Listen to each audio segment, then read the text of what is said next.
عندي مرض اسمه كرامة، وجنان اسمه عزة نفس.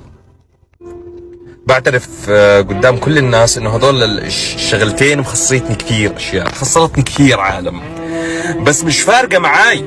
انا مو فارقة معاي، يعني ما تيجي تحكي معاي بقلة احترام وبدك ياني اعدي لك اياها. انا هيك بشوفها، انت ما بتشوفها هيك، يعني طز بنظرتك. انا شو بشوفها؟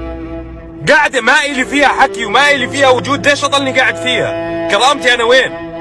إذا بدي أكون مع إنسان عم بهيني صبح وليل، كرامتي أنا وين؟ إذا بدي أكون مع إنسان كل يوم عم بكذب علي وعم بيستغل فيي، كرامتي أنا وين؟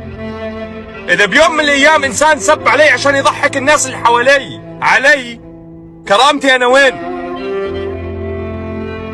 في كثير امور نتغاضى عنها لمجرد انه الشخص اللي قدامنا بيعني لنا، بس لحد معين لا، بنسى كل شيء، بنسى كل العشره.